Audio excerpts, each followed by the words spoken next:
Hai teman-teman, di sini kami dari kelompok 1 akan mempresentasikan tentang hasil diskusi kami, yaitu fungsi-fungsi pengelolaan pendidikan Islam. Seperti yang telah kita ketahui bahwa pendidikan adalah salah satu segi penopang kehidupan yang sangat penting. Pendidikan adalah pembelajaran pengetahuan, keterampilan, dan kebiasaan sekelompok orang yang diturunkan dari satu generasi ke generasi lain melalui pengajaran, pelatihan, maupun penelitian. Di dalam suatu pendidikan pasti ada yang namanya manajemen pendidikan Islam. Manajemen berasal dari bahasa Latin, yaitu berasal dari kata manus yang berarti tangan dan egri yang berarti melakukan. Manajemen pendidikan Islam adalah proses penataan atau pengelolaan lembaga pendidikan Islam yang melibatkan sumber daya manusia muslim dan menggerakkannya untuk mencapai tujuan pendidikan Islam secara efektif dan efisien. Dengan diberlakukan manajemen pendidikan Islam, maka dapat mempermudah tujuan pendidikan Islam itu. Karena dengan manajemen pendidikan Islam, kegiatan pendidikan dan prosesnya dapat terencana, terorganisir, terarahkan, sekaligus dapat terevaluasi. Nah, di dalam manajemen pendidikan Islam ini ada beberapa fungsi di dalamnya. Apa saja sih fungsi dari manajemen pendidikan Islam itu? Nah, untuk lebih jelasnya akan disampaikan oleh rekan saya. Baik, di sini saya akan menjelaskan tentang fungsi dari manajemen pendidikan Islam. Setiap ilmu pasti memiliki fungsi dasar tersendiri, begitu pula dengan manajemen pendidikan. Manajemen pendidikan terbagi menjadi 4 fungsi bagian. Yang pertama, fungsi perencanaan, yang kedua, fungsi pengorganisasian, yang ketiga, fungsi pengarahan, dan yang terakhir, fungsi pengawasan. Perencanaan menjadi fondasi awal kita dalam menentukan langkah kita selanjutnya. Dengan perencanaan yang matang, kita dapat menentukan tujuan dan strategi yang tepat, dan juga kita dapat meminimalisir kerugian yang akan kita dapatkan. Yang kedua yaitu fungsi pengorganisasian. Fungsi ini menjadi penentuan fungsi, hubungan, dan struktur. Fungsi yang dibagi ke dalam fungsi garis, staf, dan fungsional. Hubungan ini terdiri atas tanggung jawab dan wewenang. Yang ketiga yaitu fungsi pengarahan. Fungsi pengarahan menjadi proses bimbingan dengan menggunakan prinsip religius. Prinsip religius ini digunakan kepada rekan kerja sehingga rekan kerja kita dapat melaksanakan tugas dengan sungguh-sungguh, semangat, dan juga ikhlas. Contohnya ada pada ketika atasan memberi bantuan atau memberi arahan kepada bawahannya yang memiliki kesulitan dalam bekerja. Arahan ini atau bimbingan ini dapat menimbulkan suasana kerja yang menyenangkan. Dan juga yang terakhir yaitu adalah fungsi pengawasan. Menurut Ramayulis menjelaskan pengawasan dalam pendidikan Islam mempunyai karakteristik pengawasan bersifat material dan spiritual. Hal ini tidak hanya memonitoring manajer, tetapi juga Allah Subhanahu wa Ta'ala. Metode yang digunakan juga menjunjung tinggi martabat manusia. Fungsi pengawasan juga melakukan penilaian dan pengawasan kepada semua rekan kerja dan kepada hal-hal yang dilakukan oleh setiap rekan kerja atau anggota dalam organisasi sehingga anggota tersebut dapat diarahkan ke jalan yang benar sesuai dengan tujuan. Sekian dari saya, selanjutnya akan dilanjutkan oleh teman saya. Assalamualaikum warahmatullahi wabarakatuh. Saya Iza Fauzia akan melanjutkan menjelaskan materi dari fungsi-fungsi pengelolaan pendidikan Islam, yaitu pelaksanaan dari fungsi-fungsi pengelolaan pendidikan Islam. Kondisi lembaga pendidikan Islam di Indonesia berkembang pesat setelah kemerdekaan Indonesia, di mana masyarakat diberikan kesempatan untuk mendirikan lembaga pendidikan Islam.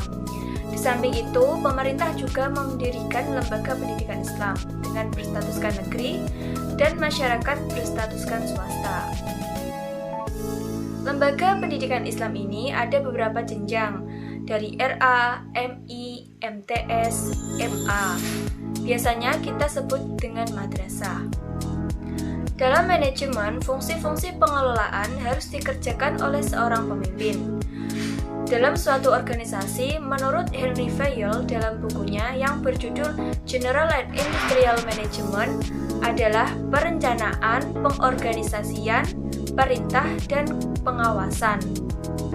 Fungsi itu merupakan fungsi-fungsi fundamental yang harus dilakukan oleh seorang pemimpin dalam organisasi atau lembaga yang dipimpinnya.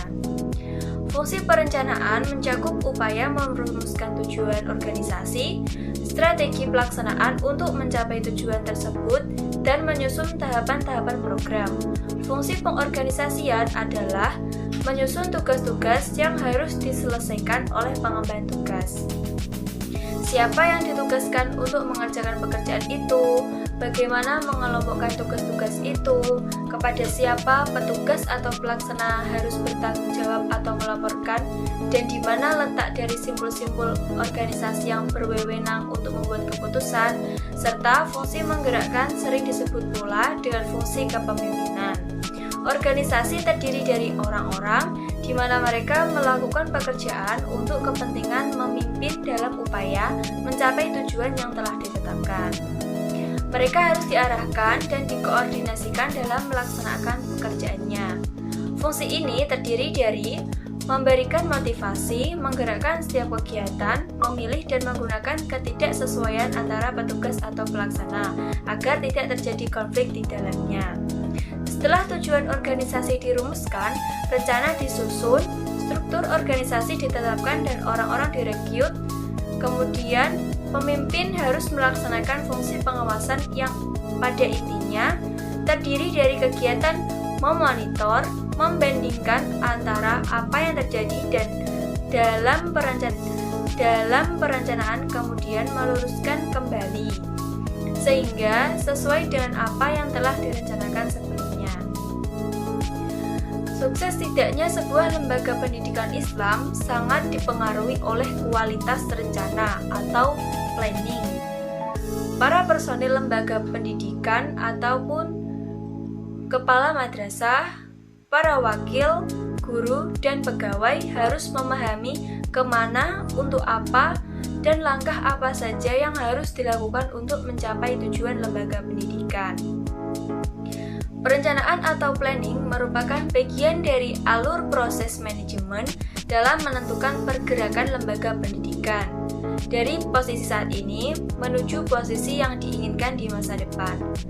Dengan demikian, keberhasilan perencanaan akan ditentukan oleh ketetapan dalam pemilihan strategi dan kemampuan memprediksi kebutuhan lembaga pendidikan di masa yang akan datang.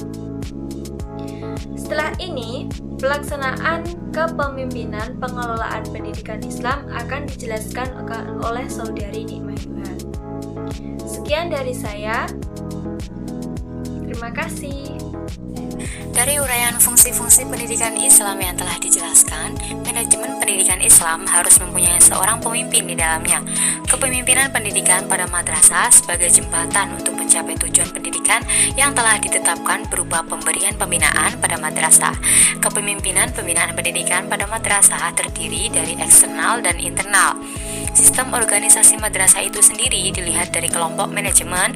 Kepemimpinan pembinaan dari luar berasal dari top manajemen, yaitu Binrua Ditjen, Binbaga, Islam dan Middle Management, yaitu bidang pergurais pada Kanwil Depak Provinsi. Kemudian kepemimpinan pembinaan dari Supervisory Operasional Manajemen berasal dari madrasah itu sendiri. Di antara kepemimpinan yang harus ada yaitu yang pertama, kepemimpinan dalam pendidikan, yang kedua, kepemimpinan dalam pembinaan administrasi teknis pendidikan, dan yang ketiga, pembinaan kepemimpinan pembinaan operasional pendidikan, dan yang keempat, kepemimpinan supervisi pendidikan pada pengawasan yang harusnya dilakukan pengawas atau pemilih. Untuk mencapai tujuan pendidikan yang ditetapkan di madrasah, diperlukan manajemen dan kepemimpinan terencana yang mampu memanfaatkan sumber tenaga manusia yang berkualitas dan dapat mengembangkan imtak dan iptek, serta mampu melaksanakan fungsi-fungsi kepemimpinan pada madrasah tersebut. Fungsi-fungsi kepemimpinan dalam pembinaan pendidikan pada madrasah yang perlu dilakukan antaranya adalah menggerakkan dan mengajak staf pimpinan untuk mempersiapkan rumusan kebijakan teknis pembinaan pendidikan pada madrasah, menggerakkan dan mengarahkan staf pimpinan untuk melaksanakan tugas pembinaan pendidikan di bidang kurikulum, tenaga guru, kepala sekolah, dan sarana pendidikan pada madrasah dalam upaya pencapaian tujuan pendidikan yang telah ditetapkan, mengadakan penilaian atas pelaksanaan pembinaan pendidikan pada madrasah, dan masih banyak lagi yang lainnya.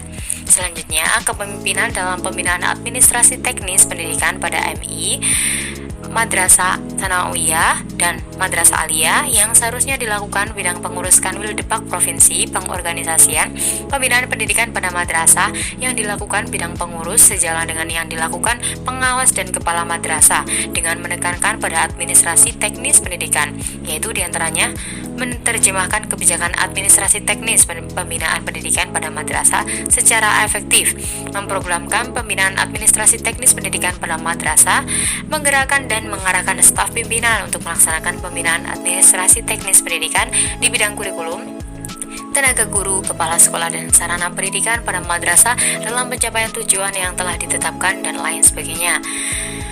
Untuk kepemimpinan pembinaan operasional pendidikan yang seharusnya dilakukan oleh Kepala MI, MTS, dan Kepala MA, pembinaan operasional pendidikan di madrasah yang harus dilakukan oleh Kepala diantaranya adalah memberi bimbingan dan pengarahan kepada guru mata pelajaran agar dalam pelaksanaan tugas pendidikan dan pengajaran menggunakan metode campuran sesuai dengan jenis mata pelajaran, situasi, dan kondisi, serta selalu berorientasi pada tujuan yang harus dicapai peserta didik. Kemudian membagi rombongan belajar siswa untuk setiap kelas, dan setiap rombongan belajar maksimal antara 25-30 orang siswa dengan tujuan untuk menciptakan siswa yang berkualitas. Dan yang terakhir, memberi tugas kepada tenaga pendidikan dan tenaga lainnya sesuai dengan latar belakang pendidikan dan kemampuan mereka masing-masing. Dan banyak lagi yang lainnya. Yang terakhir yakni kepemimpinan supervisi pendidikan atau pengawasan yang seharusnya dilakukan pemilik atau pengawas pada madrasah. Supervisi atau pengawasan dan pembinaan yang seharusnya dilakukan pengawas pada madrasah diantaranya adalah mengadakan pembinaan profesi guru yang berkaitan dengan kedudukan, fungsi, dan hak, kewajiban, dan mendorong mereka untuk memahami serta melaksanakannya dengan baik, memberi bimbingan dan pengarahan kepada guru madrasah untuk memahami berbagai hal yang berhubungan dengan kurikulum, memberi bimbingan dan pengarahan kepada guru madrasah tentang cara-cara menyusun satuan pelajaran dan bahan pengajaran dengan berorientasi alat atau sarana pendidikan, alokasi pendidikan yang hendak dicapai pada pendidikan peserta didik, dan lain sebagainya.